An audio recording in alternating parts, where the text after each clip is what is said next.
MDH biryani મસાલા, પારંપરિક બિરયાનીનો અસલી સ્વાદ। असली मसाले सच सच MDH। હવે વાત કરીએ અમદાવાદની વિવાદી 7th ડે સ્કૂલની કે જ્યાં વિદ્યાર્થીની હત્યા કરવામાં આવી। વેપારીઓમાં ભારે રોષ જોવામાં આવ્યો, વાલીઓમાં ભારે રોષ ફેલાયો। વિદ્યાર્થીની હત્યા બાદ મૂંઝવણમાં વાલીઓ મુકાઈ ગયા છે।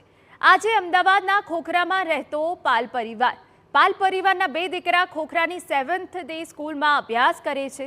સ્કૂલમાં વિદ્યાર્થીની હત્યા બાદ વાલીઓ પોતાના બાળકોને સ્કૂલે મોકલતા હવે ડરી રહ્યા છે। આ સ્થિતિમાં પાલ પરિવારની ચિંતા વધી છે અને ચિંતાનું કારણ છે વિદ્યાર્થીઓની સલામતી અને શૈક્ષણિક કેરિયર। પાલ પરિવારનો એક દીકરો 6ઠામાં છે તો બીજો દીકરો 11મા ધોરણમાં। ચિંતિત બનેલા વાલીને એ સવાલ સતાવી રહ્યો છે કે 7th ડે સ્કૂલમાં અભ્યાસ આગળ વધારવો કે પછી સ્કૂલ બદલી નાખવી। बच्चों को पढ़ाई के लिए भी हम अभी कंफ्यूज है क्या करूँ नहीं करूँ, क्योंकि उसमें बहुत सारा पेरेंट्स बोल रहे हैं स्कूल चेंज करो, तो हम भी कंफ्यूज है। हम इतने साल से पढ़ा है, कोई प्रॉब्लम नहीं था इतना ज़्यादा, छोटा मोटा होता था लेकिन शायद कभी कभी कंप्लेन लेता था कभी नहीं लेता था। हमारे बच्चे के साथ कभी हुआ नहीं है, लेकिन ये इतना बड़ा कांड हो गया इसमें तो हमको भी कंफ्यूज है बच्चे को रखना है कि नहीं रखना है आगे। अभी पढ़ाई बंद है उनका, सामने 12वीं का एग्ज़ाम भी ज़्यादा दिन दूर नहीं है, तो क्या करूँ नहीं करूँ अभी भी हम कंफ्यूज में ही है। તો પાલ પરિવારની જેમ 7th ડે સ્કૂલના અન્ય વાલીઓ પણ આવી જ અસમંજસ સ્થિતિમાં મુકાયા છે। ખાસ કરીને એવા વાલીઓની ચિંતા વધી છે જેમના બાળકો બોર્ડમાં છે, ત્યારે કેટલાક વાલીઓ જુઓ અને થોભોની રણનીતિ અપનાવી રહ્યા છે તો કેટલાક સ્કૂલ જ બદલવાનો વિચાર કરી રહ્યા છે।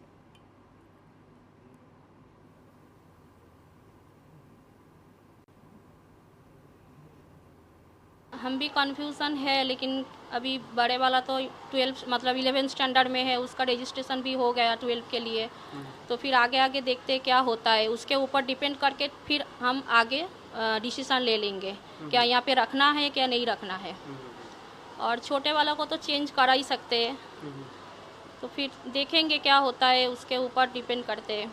7th ડેમાં જે ઘટના બની હતી ત્યારબાદ શિક્ષણ બંધ રહ્યું હતું અને આગામી સમયમાં ઓનલાઈન શિક્ષણ પણ શરૂ થવાનું છે, પરંતુ હજુ પણ વાલીઓમાં ચિંતા એ જોવા મળી રહી છે કે પોતાના વાલઝોયા બાળકોને શાળાએ મૂકવા કે કેમ।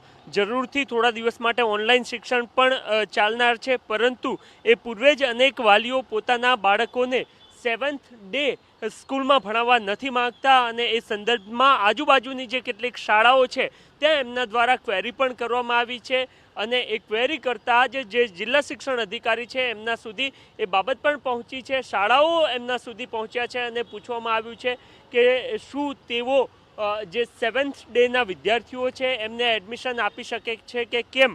તો જિલ્લા શિક્ષણ અધિકારી દ્વારા એ જે તે શાળાઓ છે એમને એ પ્રકારની બાંહેધરી પણ આપવામાં આવી છે કે જ્યારથી શાળામાં શૈક્ષણિક કાર્ય રેગ્યુલર થશે ત્યારબાદ જે વિદ્યાર્થીઓ છે કે જેઓ આ શાળામાં હવે ભણવા નથી માગતા એમના LC અપાવશે અને એ સિવાય ફીના સંદર્ભની અંદર પણ શાળા સાથે વાતચીત કરશે।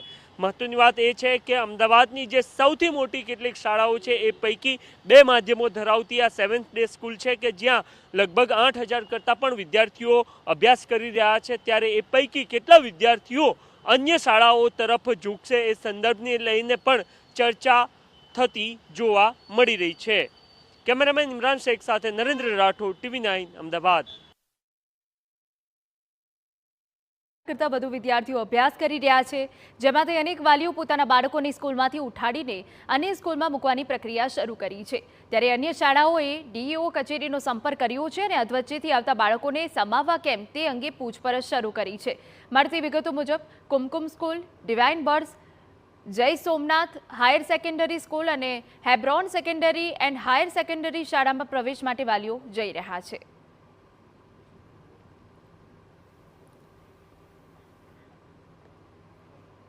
MDH કિચન કિંગ મસાલા રસોડામાં હોય તો આપણે કાંઈ પણ બનાવી શકીએ છીએ। રીંગણાનો ઓળો, બટેટા ફુલાવર, ભીંડી મસાલા અને બીજું ઘણું બધું। MDH